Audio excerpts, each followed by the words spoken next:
Hello and welcome to this video. आज दो concept discuss करेंगे।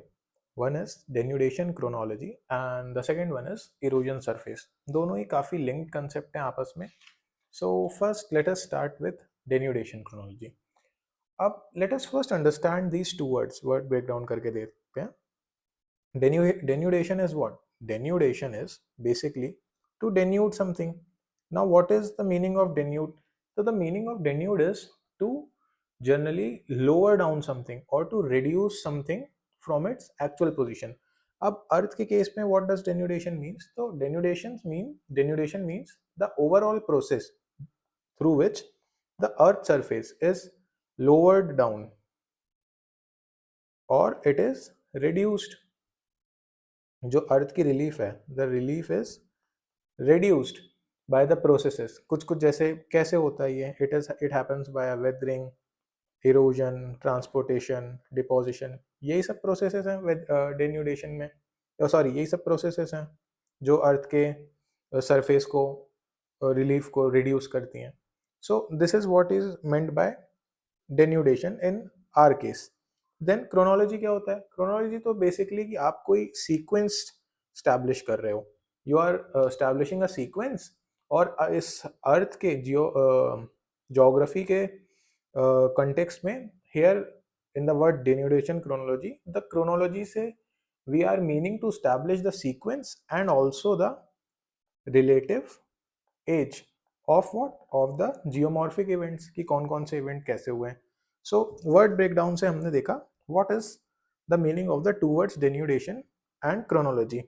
अब when we club them together, then what is the meaning of denudation chronology?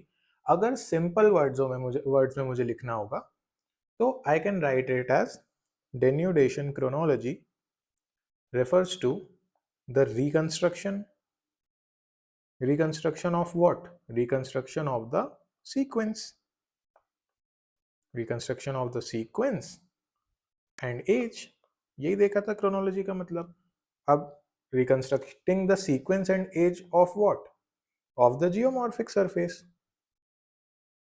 क्योंकि हम ये जियोमॉर्फोलॉजी में ही पढ़ रहे हैं ना, तो जियोमॉर्फिक सरफेस या even the landforms for that matter.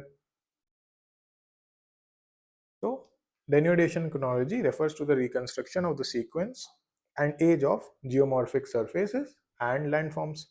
यहाँ पे you can write and landforms.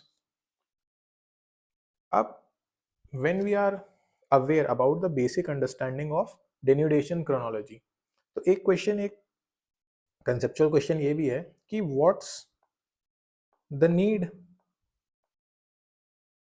यार what's the need of denudation chronology, कि ये डेन्यूडेशन क्रोनोलॉजी हमें चाहिए क्यों.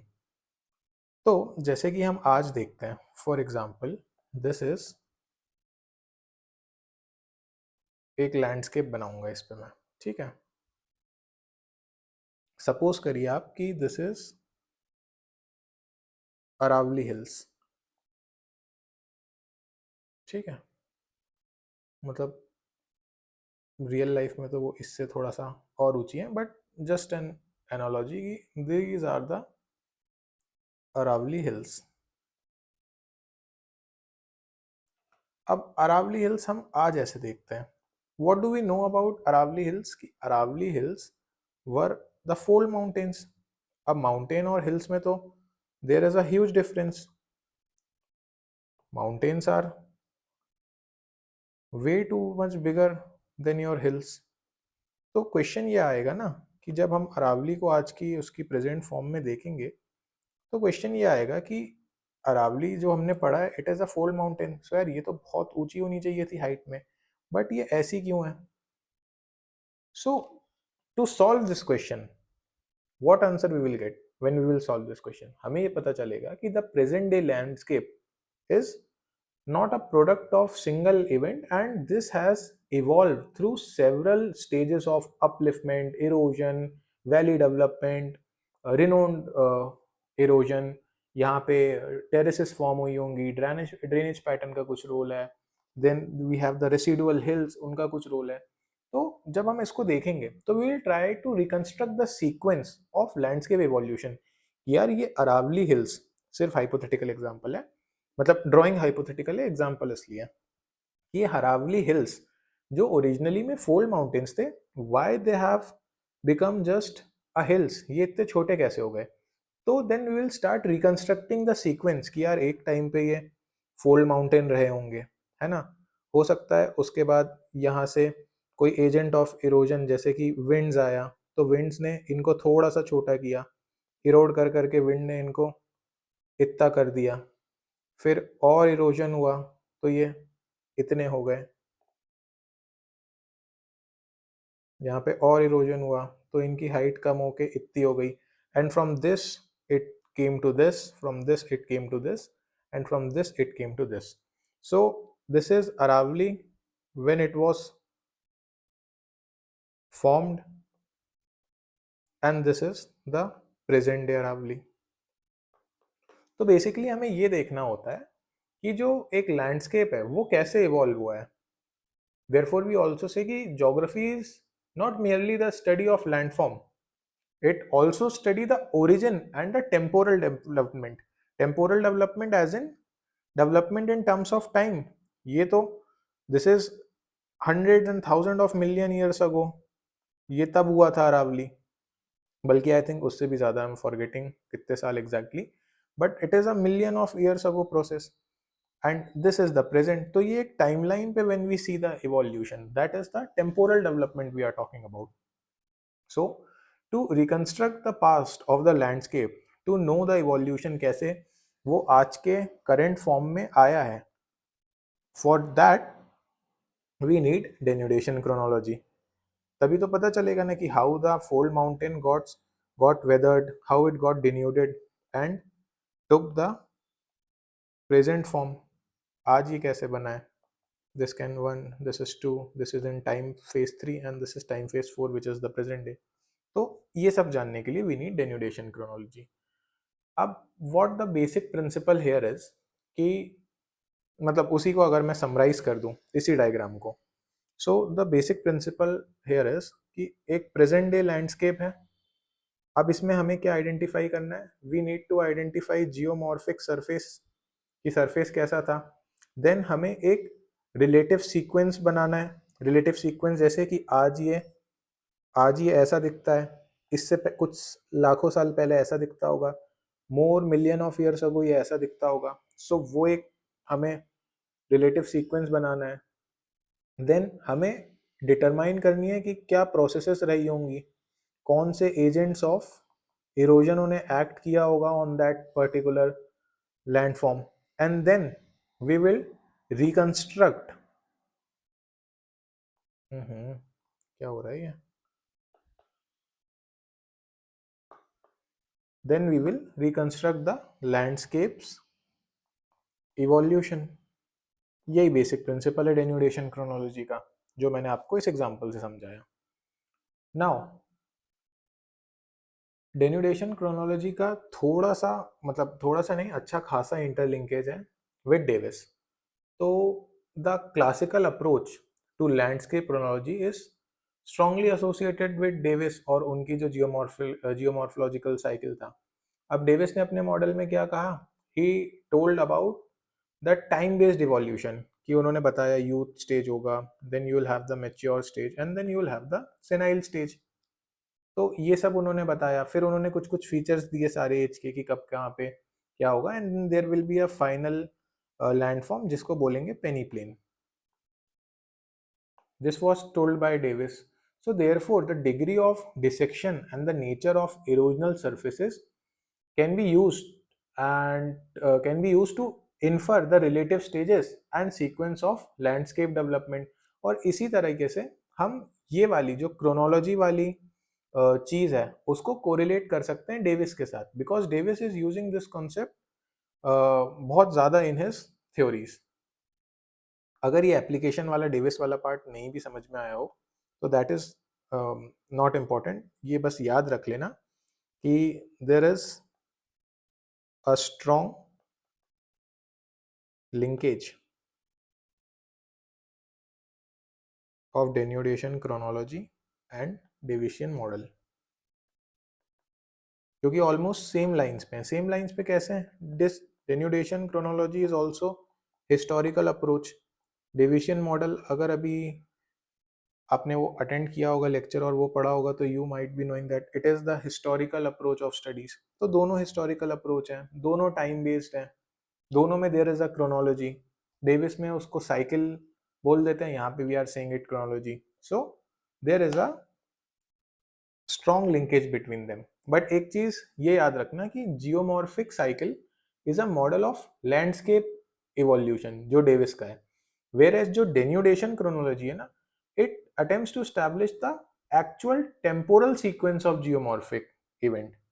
तो जैसे कि how do I explain it, कि अगर एक जियोमॉर्फोलॉजिस्ट है, वो ये चीज पूछेगा कि व्हाट केम फर्स्ट, वहां पे पहले क्या था? There was upliftment, then erosion happened, then plantation happened, then there was again renewed upliftment, then renewed incision, और डिड द क्लाइमेट और tectonic changes interrupt the earlier cycle? तो उसके क्वेश्चन इस तरह के होंगे। This is where chronology becomes more sophisticated than simply assigning a landscape to youth stage or mature stage or old stage. I hope this point is clear. Now moving on to the next concept. अब ये denudation chronology के बारे में I think this is sufficient. एक दो paragraph if you want to write, मतलब अभी तक ये जो भी मैंने लिखा था, you don't need to write all this. I can give you some keywords जो आप लिख सकते हैं. So first you can write कि denudation chronology, it is a method. ये सब लिखते जाना as I dictate. Denudation chronology is a method of landform study. इसमें हम क्या करते हैं? इसमें the landforms are dated, they are analyzed and they are interpreted in some sequence, of chronological history.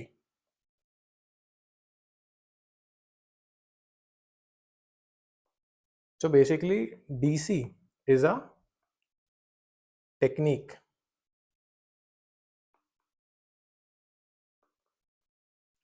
of landform studies.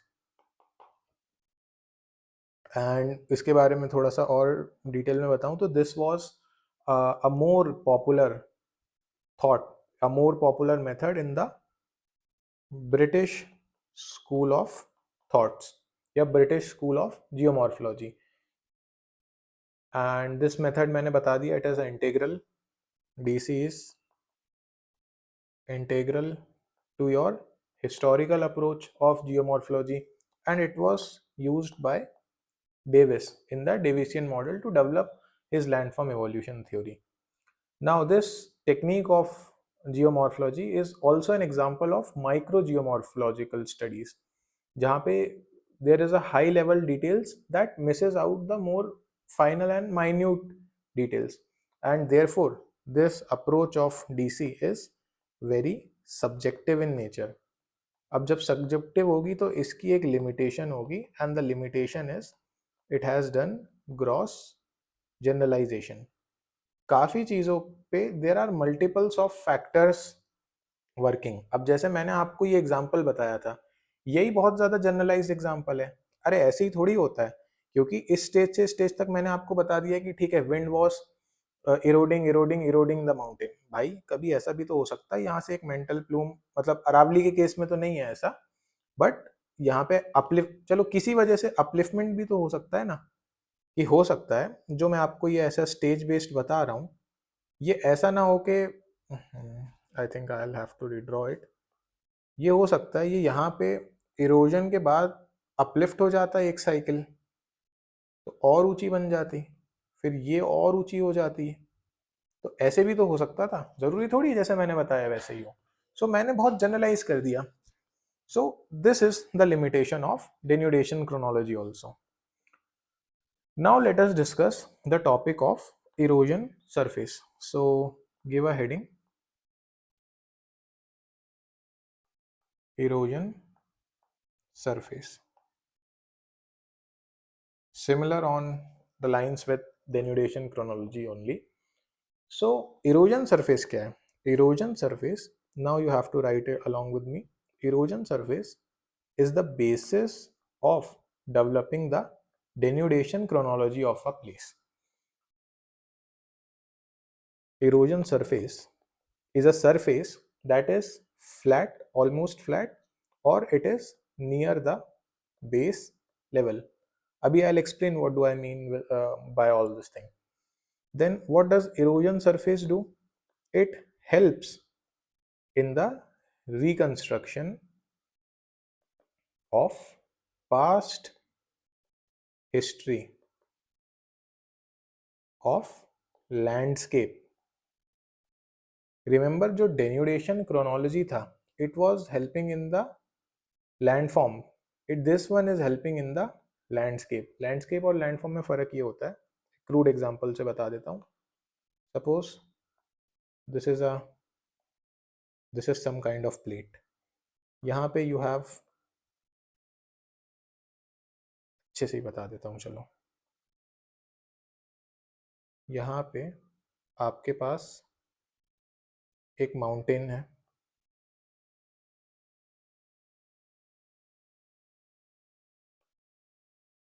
you have a mountain here. इस mountain के बाद there is a plateau, and then इस plateau के बाद there is a down ridge and you have the plains. ठीक है, इस type की कुछ टोपोग्राफी है. एंड एक रिवर हो सकता है इस माउंटेन में यहाँ से निकल के प्लेट्यू में से बह के वाटरफॉल के बाद प्लेन्स में आती हो. सो दिस इज अ, इसमें लैंडफॉर्म्स कितने हैं? This mountain is a landform, this plateau is a landform, then यहाँ नीचे जो प्लेन्स हैं इसमें फॉरेस्ट होंगे. These are a landform. So the plain are the landform, it is a feature. The plateau is a landform, the mountains are a landform. So ये हो गया landform. Now this complete thing in totality with the ecosystem also included, इसको बोलते हैं landscape. Many multiple landforms are clubbed together to make a landscape. So this helps, the erosion surface helps us in the reconstruction of the past history of a landscape. जो erosion surface है ना, they act like a palimpsest. ये क्या होते हैं? जो आपने palm tree के जो लीव्स होते थे ना, जैसे पाम ट्री होता था तो उसके ऐसे कुछ लीव्स होते थे, तो उन लीव्स के ऊपर यू एनग्रेव समथिंग. जैसे आपको कोई पुरानी आपने हिस्टोरिकल कुछ देखी होगी, अब how do I explain this, कि कोई स्क्रिप्ट लिखी हुई है बहुत पुरानी है, मतलब मान लो चाइनीज कुछ लिखा ही है, तो this is basically engraved in your this palm leaf. And इस पाम लीफ का, या जैसे मैन्यूस्क्रिप्ट्स होती हैं उस टाइप का, तो उस टाइप का जैसे रिकॉर्ड मेंटेन किया जाता था ना पहले, कि वो एक पत्ते के ऊपर लिखते जाते थे. So this thing will be pass to the next generation. तो जब ये वाले पत्ते का हो जाएगा तो दे विल रीराइट दिस, अगर ये पत्ता बहुत डिटोरिएट हो जाएगा तो. And from generation to generation this is transferred. And we have some palm records जिसमें बहुत सारी हिस्टोरिकल रिकॉर्ड्स मेंशन है. तो जो ये इरोजन सरफेसेस है ना, these are acting as a palimpsest. These have much of the historical evidences, much of the historical past basically engraved on them, कि यार किस किस टाइम से क्या क्या होता आया है. जैसे सपोज यार ये this is a piece of land. इस पीस ऑफ लैंड में यहाँ पे कहीं पे there is a down raise, यहाँ पे यू हैव सम डिप्रेशन, यहाँ पे यू हैव सम हिल. तो अगर एक इरोजन सरफेस आपको मिलेगा तो it will act as a historical record of what has happened over the evolution of this particular landscape. Then ये जो इरोजन सरफेस है हिस्टोरिकल रिकंस्ट्रक्शन के लिए यूज होते हैं, ये मैंने आपको बता दिया. And they are evidence also. अब ये जो पाल्मीपेस्ट हैं, ये हिस्ट्री में जब हम पढ़ते हैं इनको, मैन्यूस्क्रिप्ट्स वगैरह हो गई, तो what are they are basically the evidence of some incidents, some events. वैसे ही ये जो इरोजन सरफेस है in geography, they are events of previous processes. जैसे कि फॉर एग्जांपल मान लो दिस इज अ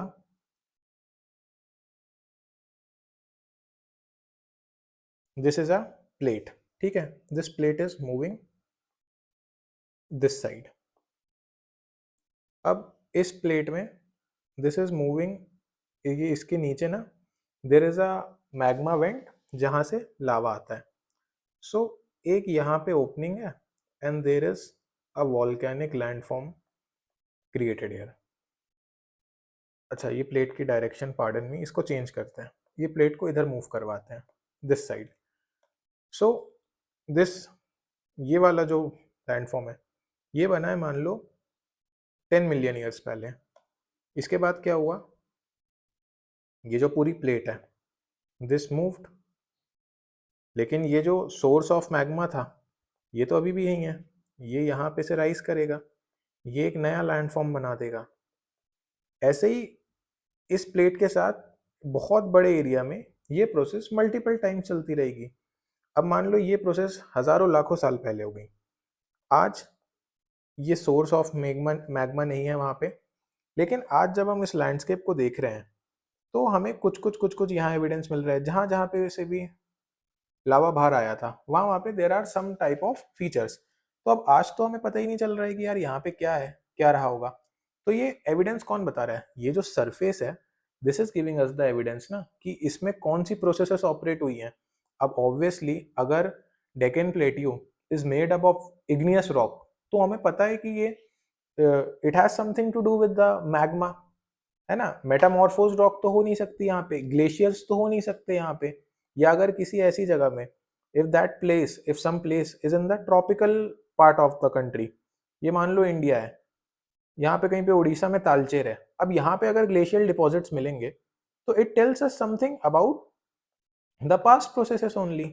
मतलब ये इरोजन सरफेस का एग्जांपल नहीं है but just giving you an analogy कि how erosion surface also work, they also act as a evidence of the previous processes.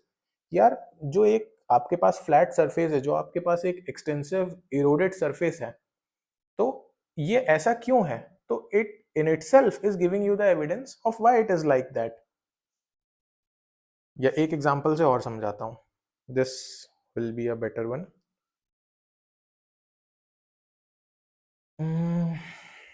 Suppose this was a landform, ये मान लो this is a rock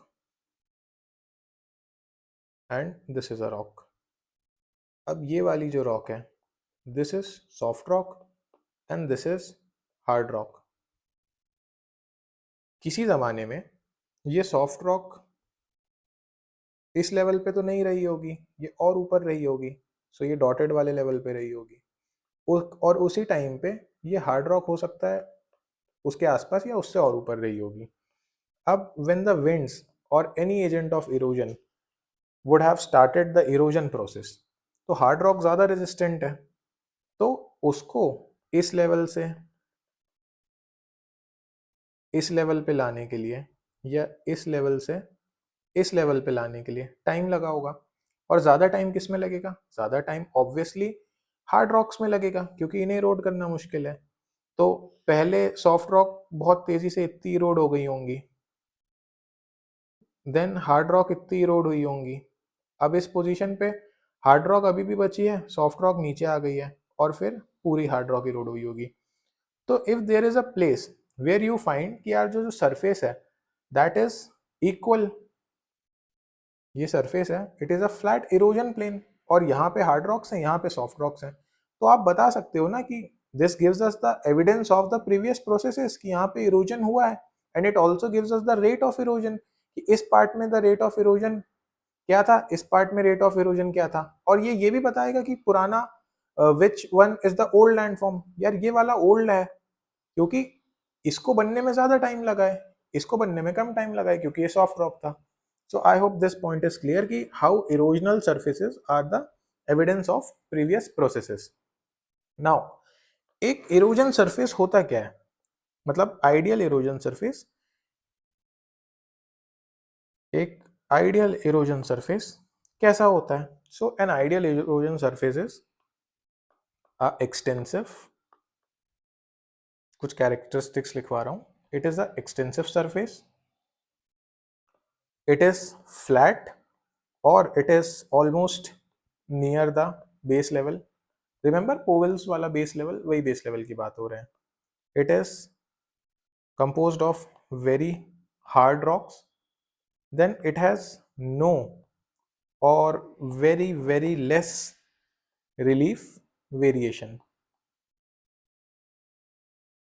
ठीक है, these are the ideal characteristics of a erosion surface. अब आप सोचो, क्या अर्थ पे आपको ऐसा इरोजन सरफेस मिलना पॉसिबल है कि बहुत एक्सटेंसिव इरोजन सरफेस है एंड इसमें कोई भी वेरिएशन नहीं है? ये पूरा हार्ड रॉक से बना हुआ है, this composition is of hard rock, ये एकदम बेस लेवल के पास है, एकदम फ्लैट है and there is no variation कि यार यहाँ पे कहीं पे एक छोटी मोटी रिज है, फिर यहाँ पे कोई एक छोटी मोटी रिज है, ऐसा कुछ नहीं है, या फिर यहाँ पे कोई डिप्रेशन है, ऐसा तो कुछ भी नहीं है.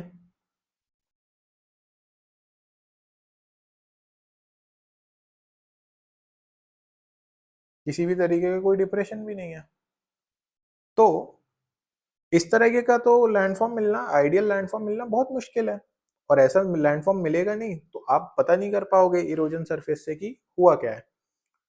तो बहुत कम वेरिएशन होना, एक्सटेंसिवली फ्लैट होना, these are to an extent hypothetical. Reality में क्या होता है कि ये जो इरोजन सरफेसेस हैं, they are very much deformed. And कभी कभी ऐसा भी होता है ना कि यार ये इरोजन सरफेस था, चलो मान लो एक जगह पे ये फ्लैट इरोजन सरफेस आपको मिला.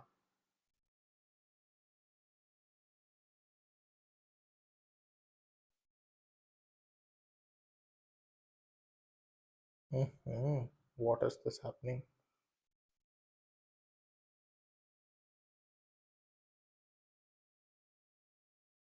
चलो मान लो आपको ये इतना फ्लैट इरोजन सरफेस मिला. अब व्हाट अबाउट कि कोई टेक्टोनिक एविडेंस हुआ, इंसिडेंस हुआ और ये सबडक्ट कर गया या ये नीचे आ गया, फिर क्या हो गया? अब तो आपका इरोजन सरफेस खत्म हो गया, क्योंकि ये फ्लैट तो रहा नहीं. अब यहाँ से ये कितना हाइट बढ़ गई है, अब ये बेस लेवल पे भी नहीं है. सो बहुत सारा डिफॉर्मेशन हुआ है अर्थ की through out the earth history and there is a lot of submergence also. तो उसकी वजह से ना ये इरोजन सरफेस मिल पाना, to identify them is very very difficult. और बचे भी नहीं है बहुत ज़्यादा. जैसे मैंने पाल्मीसेस्ट वाली आपको एग्जाम्पल दिया था कि वो पत्ते के ऊपर खुरोद खुरोद के आपने हिस्ट्री लिखी है, यार तो इतने लंबे टाइम पीरियड में वो डिग्रेड भी तो हो जाते हैं, पत्ते खराब भी हो जाते हैं. तो अभी कितने कम मिलते हैं वो. अर्लियर देवर मतलब अर्लियर तो वो बहुत कॉमन प्रैक्टिस रही होगी हिस्ट्री लिखने की, बट अब वो चीज़ एविडेंस में मिलती नहीं है क्योंकि उनका कंजर्वेशन बहुत मुश्किल है. सो उसी तरीके से इरोजन सरफेस भी आपको बहुत कम मिलते हैं. अब फिर इसी वजह से हम ये कह सकते हैं, राइट डाउन नेक्स्ट पॉइंट, कि जो आइडेंटिफिकेशन ऑफ इरोजन सरफेस है, इट इज डिफिकल्ट. और मैंने रीजन आपको बता दिए, सबमर्जेंस हो सकता है, कुछ मॉडिफिकेशन हो सकता है लैंडफॉर्म में, जैसे सबमर्जेंस हुआ है अपलिफ्टमेंट भी हो सकता है, उसी का उल्टा प्रोसेस. देन क्लाइमेट चेंज की वजह से भी हो सकते हैं, क्योंकि बहुत सारे जो इरोजन सरफेस थे आइस एज में बहुत सारे वो डिस्टॉर्ड हो गए, डिस्ट्रॉय हो गए. तो अब इन इरोजन सरफेसेस को हम आइडेंटिफाई कैसे करें? ये तो पक्का है कि भाई बहुत डिफिकल्ट है इनको आइडेंटिफाई करना, but nevertheless we still have some tools and some techniques to identify such erosion surfaces. तभी तो हम ये पढ़ रहे हैं. अगर कुछ भी नहीं हो रहा होता तो ये इतना सारा मैं क्यों पढ़ाता? तो व्हाट आर द टूल्स? अब इसमें ना द टूल्स एंड टेक्निक्स, जो टेक्निक्स हैं वो पढ़ते हैं. Techniques are of three types. First technique is the statistical or the morphometric technique. Spelling भी लिख देता हूं, morphometric and statistical. तो मेटामॉर्फिक या स्टैटिस्टिकल टेक्निक है. Then we have field field studies and topographic studies, या टोपोग्राफिक एनालिसिस बोल सकते हैं उसको. And then we have the dating related methods. अब एक एक करके ये जो मेथड्स हैं इनको डिस्कस कर लेते हैं and we will be done with the erosion surface.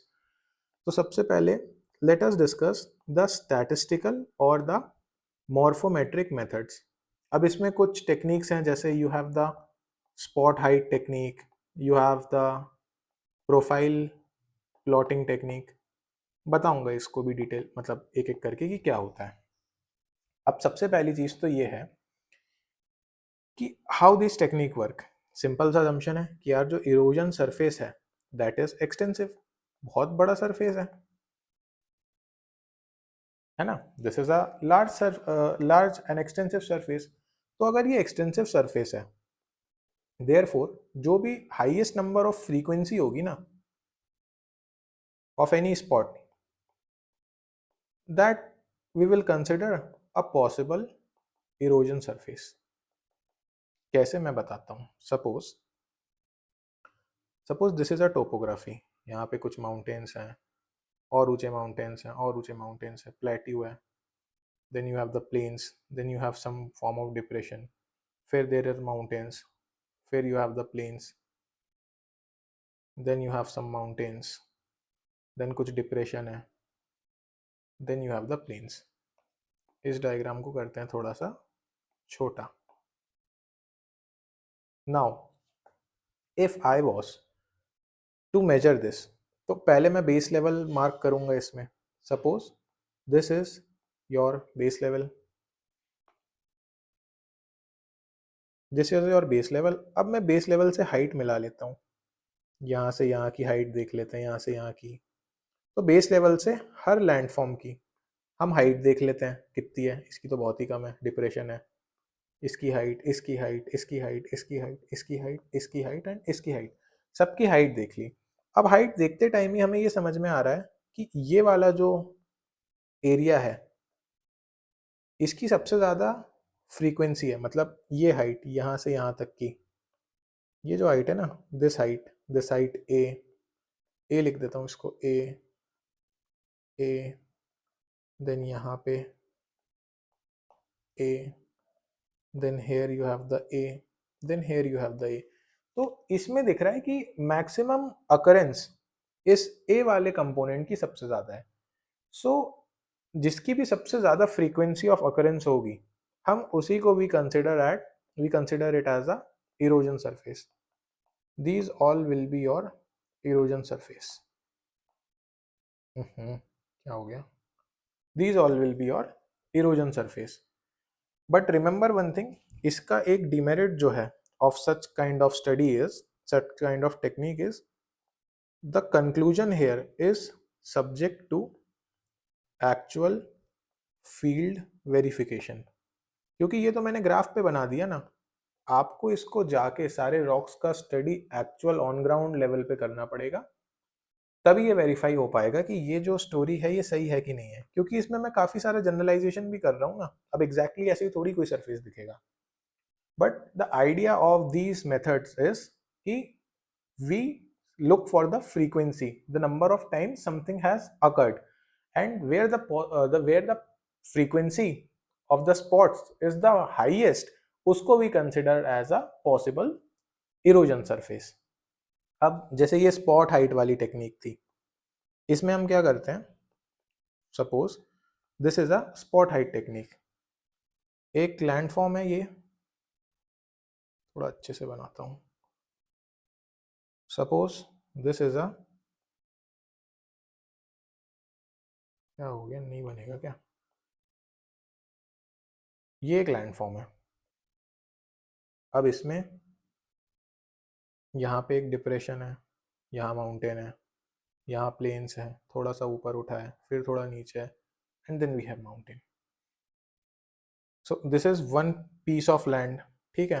अब इससे मैं उस तरफ मूव करूँ तो 10 किलोमीटर आगे यहाँ पे एक डिप्रेशन हो सकता है, बहुत सारे माउंटेन्स हो सकते हैं, फिर एक डिप्रेशन, फिर एक माउंटेन, ऐसा कुछ हो सकता है।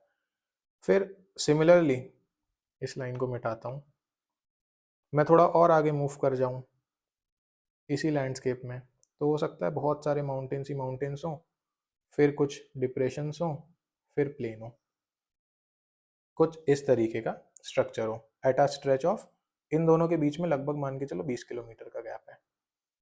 इसको मैं कंसिडर कर रहा हूँ ए, इसको कंसिडर कर रहा हूँ बी एंड दिस इज सी।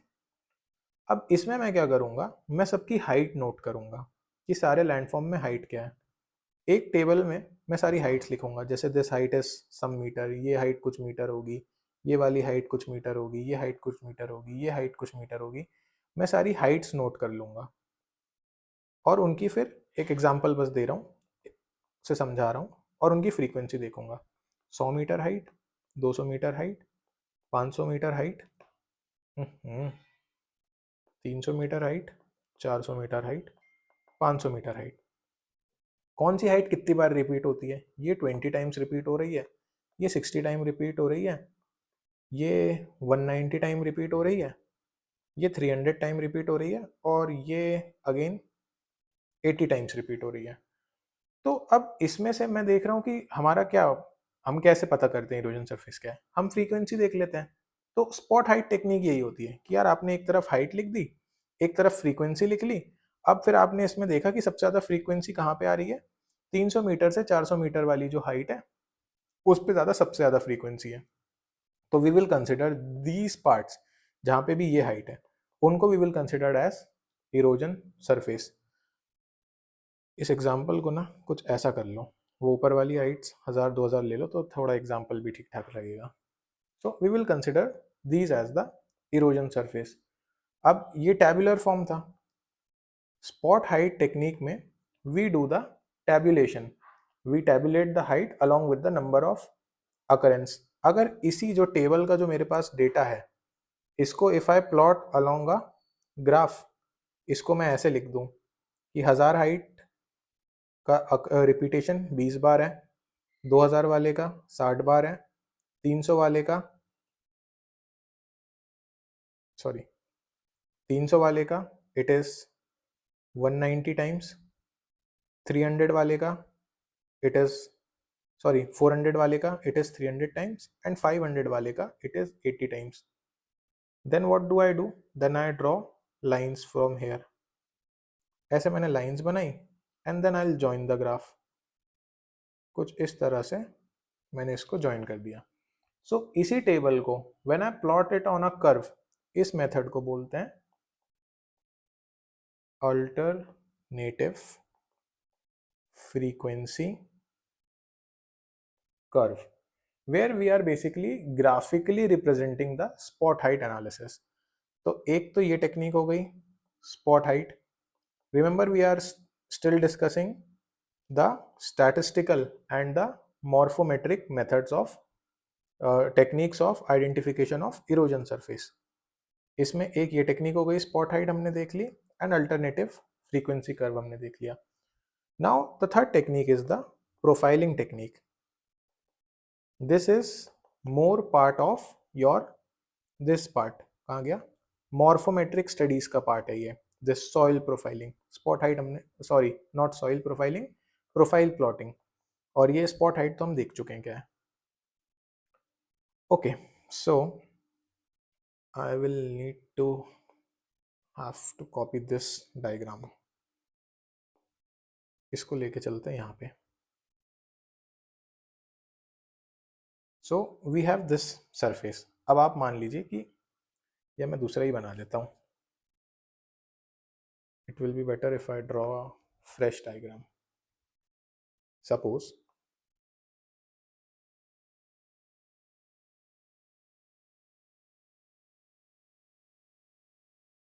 ये कोई सा बहुत बड़ा सा सरफेस है, यहाँ पे you have some hills then some plains, फिर ये डिप्रेशन है, एक लेक हो सकता है, देन कुछ माउंटेन्स हैं, and then you have the plains. ठीक है, on this part of the ground. यहाँ से हम आगे मूव करते हैं 10 किलोमीटर के डिस्टेंस पे, again you have a plain here, इतना प्लेन वाला एरिया है, then you have mountains, then you have plain, and then you have a depression, एक लेक है। कुछ इसी टाइप का आगे यहाँ पे भी you have some mountains, then you have plain, you have depression, then you have plain, and then you have some mountains, एक और बना लेता हूँ, थोड़ा बेटर अंडरस्टैंड हो पाएगा। यहाँ पे माउंटेन्स हैं, एक डिप्रेशन है, then you have the plains, you have the mountains, mountains, mountains, plateau and then finally plain. ये चारों आपस में एक दूसरे से 10-10 किलोमीटर दूर हैं, ठीक है, ये सब एक साथ नहीं है। अब एक लैंडस्केप का मैंने क्या किया, इस तरीके से, अरे ये क्या हो गया, इस तरीके से मैंने उसको प्रोफाइल कर लिया। अब this is A, this is B, this is C, this is D, ये मैंने प्रोफाइल कर लिया, एक ग्राफिकल डिपिक्शन में ले आया। एंड मैंने, अब मैं क्या करूंगा, अब मैं जो इसके क्रॉस सेक्शंस है ना, जो रेगुलर इंटरवल पे this one, this one, this one, this one, अब इसको मैं ग्राफ पे प्लॉट करूंगा। That is what the profiling technique is. देखते जाइए, मैंने एक ग्राफ लिया, दिस इज अ ग्राफ। अच्छा, मैं इसमें एक चीज ये भी कर सकता हूँ, let me change the colour of this, तो थोड़ा शायद ना और अच्छे से समझ आ पाएगा। Let us give it some colours, और इसको भी दे देते हैं एक कलर कोई सा।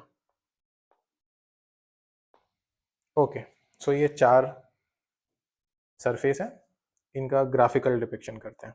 अब मैं क्या कर सकता हूँ इसका, एक होती है सीरियल प्रोफाइलिंग, प्रोफाइलिंग टेक्निक्स में भी वी हैव मल्टीपल, एक होती है सीरियल प्रोफाइल। इसमें मैं क्या करते हैं, इसमें सिंपली मैं कुछ नहीं करूंगा, I will write A, B, C and then D, और क्या करूंगा, ये जो प्रोफाइल्स थी इनको एज इट इज मैं ग्राफ पे कॉपी पेस्ट कर दूंगा।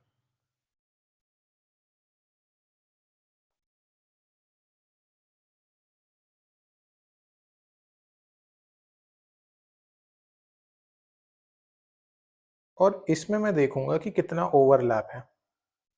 इस तरीके से जब मैं प्रोफाइल करता हूँ इसको ग्राफ पे, तो then it is known as a serial profile. अब similar, very similar to this is, यार ये ग्राफ एज इट इज रहे, दिस ग्राफ,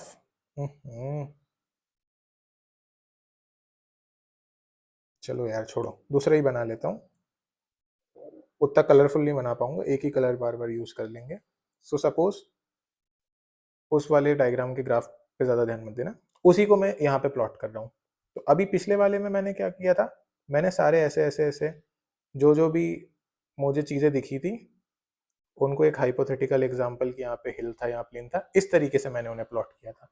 अब इस तरह से ना प्लॉट करके, तो मान लो अगर मैंने वहाँ पे ऐसे प्लॉट किया होता, ये माउंटेन है, ये ऐसा है, फिर माउंटेन है, फिर प्लेन्स है, फिर माउंटेन है, यहाँ पे एक प्लेन है, माउंटेन है, फिर एक प्लेन है, प्लेन है, प्लेन है, then we have multiple mountains here and then we have some depression here, then यहाँ पे माउंटेन्स हैं, we have plain, then again we have plain and then we have mountains. तो कुछ इस तरीके से मैं इनको प्लॉट कर दूं।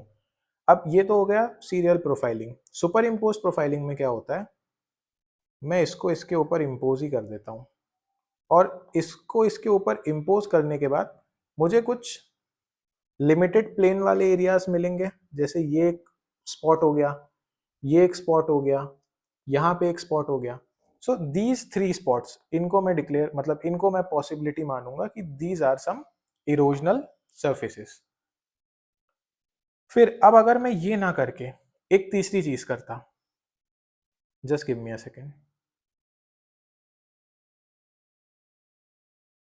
ये ना करके मैं एक तीसरी चीज करता कि इस प्रोफाइल में, ये ब्लैक वाला हटाते हैं, इस प्रोफाइल में मैं क्या करूंगा, मैं सिर्फ जो हाईएस्ट हाइट वाली लाइंस है ना, जैसे ये लाइन है, जहां पे भी जो हाईएस्ट पॉइंट्स हैं सिर्फ उनको मार्क कर लूंगा, सारी लाइंस नहीं लूंगा। तो क्या होगा कि मैं एक नया ग्राफ बनाऊंगा, और उस पर मैं सारी लाइंस मार्क करने से अच्छा ये जो सिर्फ हाईएस्ट वाली लाइन है हर जगह की,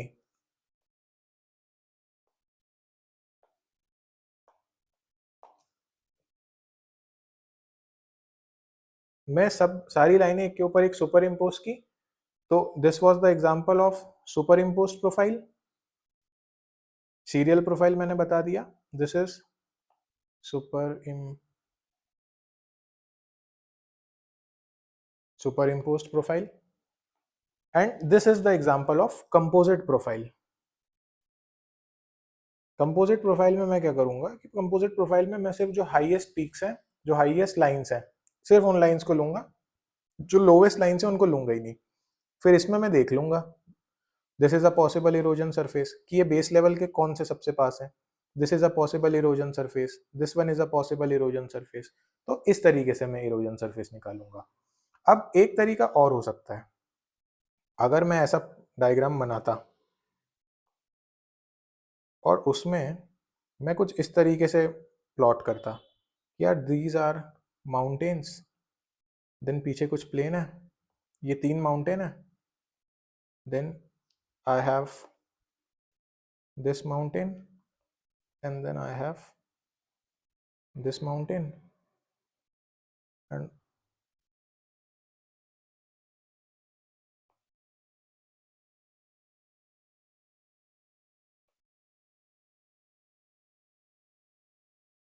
कुछ इस तरीके से मैं इसकी प्रोफाइल कर लेता। Now what do you think कि इनमें से सबसे ज़्यादा हाइट किसकी है? ऑब्वियसली ये जो रेड वाला है इसकी है। सबसे कम हाइट किसकी है? ये जो ब्लू वाला है इसकी है। तो इसमें हम क्या करते हैं, we plot and depict in terms of what is visible from front. अगर मैं यहाँ से खड़े होकर देखूँ, जैसे कि अगर आप एक रात में अगर कोई शहर को आप बाहर से देखेंगे, बहुत दूर से देखेंगे, यहाँ पे सिटी है एंड आप सिटी के 20 किलोमीटर दूर से देखोगे, तो आपको जो बड़ी बिल्डिंग्स हैं वो ऐसे ऐसे दिखेंगी और जो छोटी बिल्डिंग्स हैं वो उनके आगे दिखेंगी। तो बड़ी बिल्डिंग के आपको टॉप नहीं दिखेंगे कभी भी। या सोच लो कि ये पहाड़ है कोई और आप इसको 20 किलोमीटर दूर से देख रहे हो, तो पूरा जो एक बॉडी जो सबसे छोटा होगा वो आपको पूरा दिखेगा, और उसके पीछे वाला जो बॉडी है वो आपको पूरी नहीं दिखेगी, और जो सबसे बड़ी बॉडी है वो तो और ही पूरी नहीं दिखेगी। तो हेयर ये भी एक तरीका है प्लॉटिंग का। जैसे हमने सीरियल प्रोफाइल में अलग अलग प्लॉट किए थे, सुपर इम्पोज में एक के ऊपर एक कर दिए थे, कंपोजिट में अलग तरीके से किए थे। What if we plot and depict in terms of what is visible from the front only? तो यहाँ पे हम सिर्फ what is visible from the front, सिर्फ उसको ही डिपिक्ट करते हैं। So this is known as the projected profile technique. इसको बोलते हैं प्रोजेक्टेड प्रोफाइल टेक्निक। अब इसके बाद another technique which we have is the field studies. Field studies and topographic analysis, that is also one of the method. अब इसमें क्या करते हैं, इसमें बेसिकली ये बड़ा सिंपल सा है। It is basically the physical presence, the physical presence of a feature, ये आप लिख लेना, the physical presence of a feature confirms processes of erosion surface। जैसे मैंने वो हार्ड रॉक सॉफ्ट रॉक वाला बताया था ना, that example will apply here. यार यहाँ पे these are hard rocks and these are soft rocks, ये हैं सॉफ्ट रॉक, ये वाली है हार्ड रॉक, और ये दोनों प्लेन है, मतलब एक ही लेवल पे हैं। तो इनका फिजिकल प्रेजेंस इस फीचर का साथ में होना ही ये खुद ही बता देता है कि there was a erosion surface. और इसमें ऑब्वियसली जो सरफेस विद जो हायर वाला है, ये हो सकता है कभी इतना ऊंचा रहा हो, ये सॉफ्ट रॉक वाला इतना रहा हो, और इस लेवल पे आने में ज्यादा टाइम किसको लगेगा? ऑब्वियसली इसको लगेगा। तो the hard rocks are generally older than the, generally क्या, they are older than the soft rocks. तो इनका प्रेजेंस ही कंफर्म कर दे रहा है the process of erosion surface. So I hope this is clear, क्योंकि पहले भी बता दिया है। You can write a sentence here, surface with higher stream frequency and drainage density have more potential of more erosion। यार अब आप देखो ना कि अगर इतना बड़ा एक लैंडस्केप मैं ले लूँ, यहाँ पे से 100 नदियाँ बह रही हैं एंड यहाँ पे सिर्फ 3 या 4 स्ट्रीम्स हैं, इनका ड्रेनेज ज़्यादा है, डेंसिटी ज़्यादा है, यहाँ पे तो बहुत ही कम है। तो कौन सी ज़्यादा इरोडेड हो, कौन सा सरफेस ज़्यादा इरोडेड होगा? ऑब्वियसली ये वाला ज़्यादा इरोडेड होगा। तो अगर ये दोनों एक साथ में एग्जिस्ट कर रहे हैं तो इनकी एग्जिस्टेंस आपको बता रही है ना कि ये वाला जरूर हार्ड रॉक रहा होगा, ये वाला सॉफ्ट रॉक रहा होगा, तभी तो 2 या 3 रिवर्स ने जो इम्पैक्ट किया है, जिस लेवल तक वो अभी पहुंचा है, हार्ड रॉक्स पे बहुत ज्यादा रिवर्स वर्क कर रही हैं, तो भी वो उसको वहीं तक पहुंचा पाई है जहां पे सॉफ्ट रॉक है। तो this composition is telling you कि there is a erosion surface. और फिर जो थर्ड जो मेथड है हमारे पास, that is your dating method. अब इसमें तो बहुत ही ईजी है, दो तरीके की डेटिंग होती है, एक होती है रिलेटिव डेटिंग, एक होती है एब्सोल्यूट डेटिंग। रिलेटिव डेटिंग में क्या होता है कि you are comparing the age of known to unknown. मान लो ये 4 लैंडफॉर्म है, this is A, this is B and this is C. अब ये सबसे कम हाइट का है, ये उससे थोड़ा ज्यादा हाइट का है, एंड ये उससे थोड़ा ज्यादा हाइट का है। This is A, this is B, sorry, this is A, this is B, this is C. अब ये जो सबसे ज्यादा हाइट का है, ये हमें पता है कि 10 मिलियन साल पहले बना था। सो ऑब्वियसली जो सबसे ज्यादा हाइट का है, इसको अगर मैं हिमालय मान लूं और इसको मैं अरावली मान लूं, तो आप खुद अंदाजा लगा सकते हो इसकी हाइट और इसकी एज पता होने से यू कैन डिसाइफर दिस, यार ये ऑब्वियसली ये ओल्डेस्ट है, तो कंपैरेटिवली इसका जो एज है ये ज्यादा होगा और इसका जो एज है ये कम होगा। तो रिलेटिव डेटिंग की बेसिकली इसको बोलते हैं प्रिंसिपल ऑफ सुपरपोजिशन, कि जो ओल्डेस्ट है, मतलब जो सबसे रिलीफ में जो सबसे कम है, that will be the oldest, and जो ज्यादा है that will be the newest. तो इनको आप कंपेयर करके बता सकते हो ना कि यार ये इनसे कितने पुराने हो सकते हैं। हो सकता है ये 10 मिलियन साल पुराना है तो ये 6 मिलियन साल पुराना हो, सॉरी, ये 10 मिलियन साल पुराना है तो ये 15 मिलियन साल पुराना हो, और ये हो सकता है 25 साल मिलियन पुराना हो। So after comparing A with B and with C, knowing the age of A, you can also know or make a estimation of the age of B and C। ये होती है रिलेटिव डेटिंग। फिर एक concept होता है absolute dating का, कि यार कार्बन 14 C14 वाला साइंस एंड टेक में कंसेप्ट मैंने बताया था, या फिर स्ट्रॉन्टियम डेटिंग। इनकी बहुत डेप्थ में नहीं जाना है, साइंस एंड टेक में चले जाएंगे वो तो ज़्यादा, ज्योग्राफी के लिए बस नाम जानना काफ़ी है। तो रेडियम डेटिंग, तो ये तरह की डेटिंग मेथड्स होते हैं जिससे आप ये पता कर सकते हो कि what is where is the erosion surface और क्या एज है उस हिसाब से। So we are done with this. Techniques हमने देख ली, statistical, field studies, dating related. तो हम we started from denudation chronology and we studied the erosion chronology, and we also saw some methods of the erosion surfaces। अब कुछ conclusions हैं which if you want you can write, हाँ लिख ही लो। the 4 conclusions हैं basically and then we'll end this video। first is कि कोई सी भी जो टेक्निक है इधर पे, it is not, यार what is happening with this, it is not reliable। कोई भी टेक्निक रिलायबल नहीं है। क्यों? क्योंकि there is always a need of field validation. यार हर टेक्निक में you can not be sure ना, कि ग्राफ पे बनाना एक अलग बात होती है, ऑन ग्राउंड रियलिटी एक अलग चीज होती है। सो इसका फील्ड वैलिडेशन हमें करवाना पड़ता है। Then there is a high speculation की, और ये हाई स्पेक्यूलेशन की वजह से there is too much gross generalisation, कि यू आर स्पेकुलेटिंग कि ऐसा है, ऐसा हुआ होगा, you really don't know what must have happened, what must have been the processes. एक माउंटेन जो ऐसा था वो आज ऐसा प्लेन हो गया है, अब आप उसको क्या बोल रहे हो, ये ऐसा था फिर ऐसा हुआ होगा, ऐसा हुआ होगा, ऐसा हुआ होगा। जरूरी थोड़ी है यार, अपलिफ्टमेंट भी तो हो जाता है, हो सकता है ये उड़ गया हो कभी बाद में, बीच में, उसके बाद ये यहाँ है। तो you can never be sure. तो ये स्पेकुलेशंस हैं ज्यादातर, and there is a high amount of generalisation, की जरूरी थोड़ी है कि एक सरफेस ऐसा ऐसा ऐसा ऐसा ही दिखे, उसमें तो बहुत डाइवर्सिटी हो सकती है। हम उसको जनरलाइज करके एस्टिमेट करके कुछ बना देते हैं as per our needs and requirement. तो these are some issues with this। So summarizing it quickly, erosion surface and denudation chronology are part of historical approach। They were extensively used by Davis। They are like palimpsest topography in the geographical studies, and they are highly speculative. There is too much of generalization and it is not reliable. So I hope you have understood this concept, and if there is a doubt, you can feel free to